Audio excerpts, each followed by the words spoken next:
जगदीप धनखड़ का उपराष्ट्रपति पद से इस्तीफा देना सियासी मुद्दा बन गया है। कांग्रेस इस पर लगातार सवाल उठा रही है। एक दिन पहले धनखड़ ने खराब तबीयत का हवाला देते हुए इस्तीफा दे दिया था। सूत्रों के मुताबिक उपराष्ट्रपति जगदीप धनखड़ ने कल देर शाम राष्ट्रपति द्रौपदी मुर्मू से मुलाकात कर स्वास्थ्य कारणों से उपराष्ट्रपति के पद से इस्तीफा दिया। पिछले हफ्ते उन्होंने सीजेआई से भी मुलाकात की।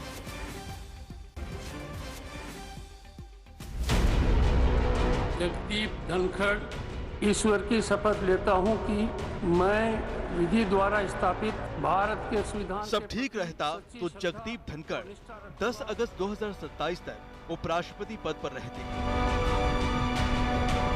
वो राज्यसभा के सभापति की जिम्मेदारी भी निभाते, लेकिन 21 जुलाई की शाम अचानक उन्होंने उपराष्ट्रपति पद से इस्तीफा दे दिया और उसके साथ शुरू हो गई सियासी कयासबाजी। तो कहीं न कहीं एक्टिंग जरूर करता।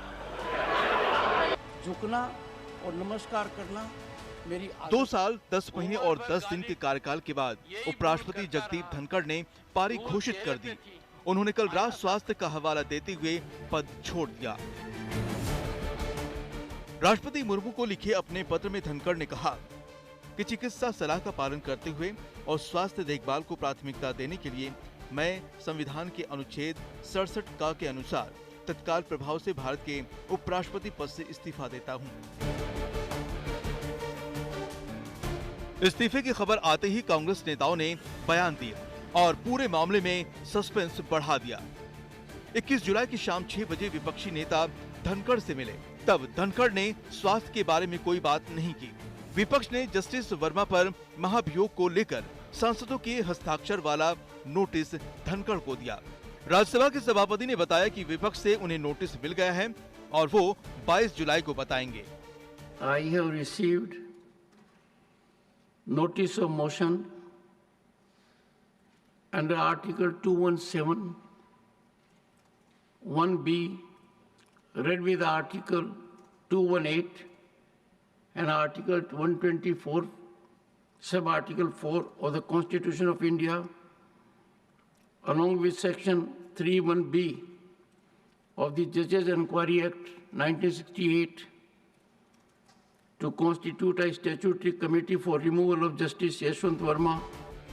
धनखड़ आज ऊपरी सदन को विपक्ष के नोटिस के संबंध में विस्तार से जानकारी देते, उससे पहले ही उनका इस्तीफा हो गया।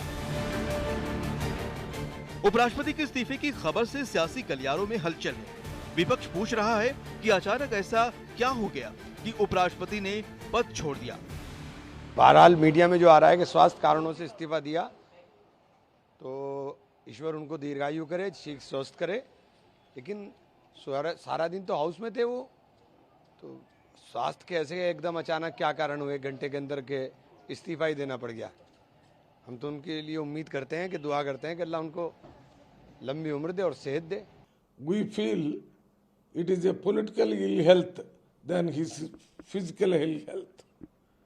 Particularly before Bihar elections, maybe the BJP government wanted to get rid of him from that post and install somebody who will be helpful to them in the coming Bihar elections. Jairam Ramesh ने इस्तीफे को अप्रत्याशित बताया है। उन्होंने धनखड़ के इस्तीफे के बाद कहा कि उनसे शाम 7:30 बजे बात हुई थी, तब इस्तीफे का कोई संकेत नहीं था। कांग्रेस और कुछ अन्य विपक्षी नेताओं के ऐसे बयान ने सियासत को बढ़ा दिया है। दिल्ली से मौसमी सिंह के साथ आज तक ब्यूरो।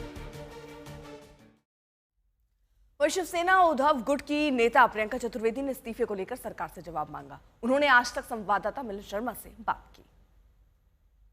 ऐसा क्या हो रहा है इस वक्त जो आपको लग रहा है जिसकी वजह से अचानक से जो है वाइस प्रेसिडेंट रिजाइन कर देते हैं? क्या ऐसी कोई भनक थी ऑपोजिशन एमपीज में या फिर मेंबर्स में इस बात को होने की? नहीं, बिल्कुल भनक नहीं थी और हमारे मन में वही सवाल है जो आप लोगों के मन में है कि अचानक से उनका इस्तीफा देना, वो भी हेल्थ को का रीज़न देकर, कहीं ना कहीं आश्चर्य होता है। क्योंकि जब उनकी तबीयत ख़राब थी कुछ महीनों पहले और उनको हॉस्पिटल में भर्ती किया गया था। तो जैसे ही वो हॉस्पिटल से निकल कर आए थे, he was conducting the proceedings of the house. कल भी पूरा समय वो पार्लियामेंट में थे, वो proceedings of the house conduct कर रहे थे। तो हम जानना चाहते हैं सरकार से ऐसा हुआ क्या कि उन्होंने शाम को इस तरीके से इस्तीफ़ा दिया है, क्योंकि लाइक आई सेड, मन में हमारे भी सवाल हैं और केंद्र सरकार को बताना चाहिए कि क्या हेल्थ एक कारण है या उनको किसी तरीके से उन पे के ऊपर कार्रवाई की मांग हुई या कुछ हुआ है, क्योंकि नो कॉन्फिडेंस मोशन जब विपक्ष लाई थी तो उसको खारिज कर दिया गया था। जी, मैं उसी के बारे में पूछना चाह रही थी। एक नो कॉन्फिडेंस मोशन आया था विपक्षी नेताओं की तरफ से, आप भी मुखर होकर बोलती हैं विपक्ष में। इन सब चीज़ों के बावजूद भी क्योंकि धनखड़ जी अपनी कुर्सी पर बने रहे और अब अचानक से उनका रेजिग्नेशन, उनका इस्तीफा सामने आता है, तो जो सवाल है किस तरीके से आप देख रहे हैं इन सारे सवालों को, क्योंकि कहीं ना कहीं जो गैप्स हैं वो फिल नहीं होते।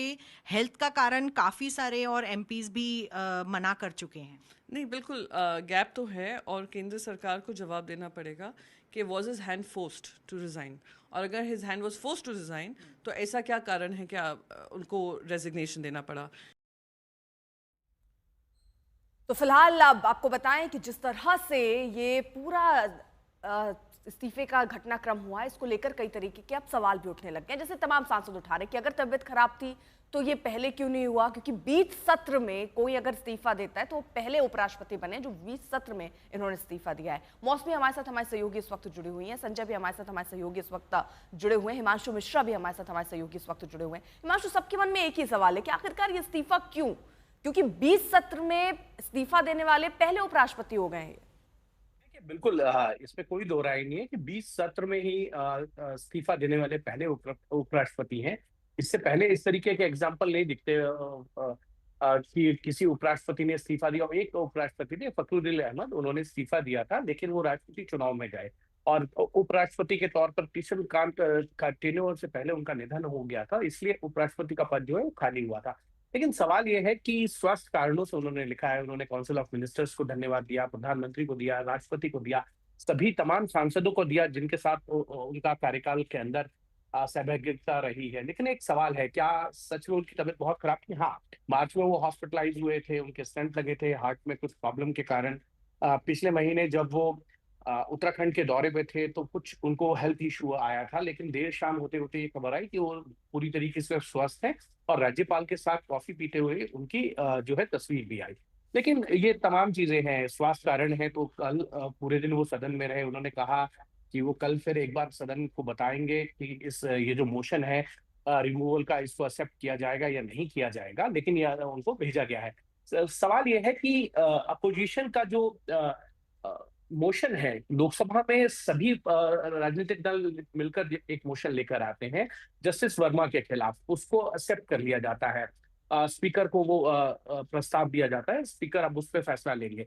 लेकिन वहां पर दूसरी तरफ विपक्षी दल जो है वो दूसरा प्रस्ताव लेके आते हैं जिसपे सिर्फ विपक्षी दलों के सांसदों के सिग्नेचर होते हैं। और देर शाम जो है उपराष्ट्रपति कार्यालय की तरफ से जो मैसेज आता है उसमें ये आता है कि उपराष्ट्रपति ने डायरेक्शन दिया सेक्रेटरी जनरल को कि जजेस इंक्वायरी एक्ट 1968 के तहत जो है दोनों हाउसेस में, यानी लोकसभा राज्यसभा के अंदर जो है वो प्रस्ताव लाया जाए हटाने का, और उसके लिए जो कमेटी बनाई जाएगी वो स्टैट्यूटरी कमेटी जो है उसको बनाने का अधिकार जो है राज्यसभा के चेयरमैन और लोकसभा के स्पीकर के पास रहे। उसके बाद लगभग 9 बजे 9:30 बजे उनका इस्तीफा होता है। एक तरीके से ये दर्शाता है कि कुछ जरूर है उनके मन में, कुछ रहा होगा, स्वास्थ्य कारण तो थे ही, लेकिन बाकी क्या कारण है आने वाले दिनों में मुझे लगता है कि ये साफ हो जाएगा कि किन कारणों से उन्हें इस्तीफा दिया। क्योंकि वो जिस तरीके से वक्तव्य देते हैं, जिस तरीके से अपनी बात को रखते हैं, उससे नहीं लगता कि जो भी कारण होंगे आने वाले दिनों में उनके कहीं ना कहीं जब भी वो पब्लिक फोरम पे जाएंगे तो उनके भाषणों में बिल्कुल, और भाषणों का जिक्र आपने हिमांशु किया है। अभी 10 जुलाई को ही एक कार्यक्रम में जब वो बात रख रहे थे तो उन्होंने कहा कि ईश्वर ने चाहा तो 27 तक मैं अपने पद पर बना रहूंगा। फिर अचानक से अगर इस्तीफा होता है तो कई तरीके के सवाल अब इसीलिए खड़े हो रहे हैं क्योंकि कल पूरा सत्र जो था वो उन्होंने सुचारू रूप से चलाया।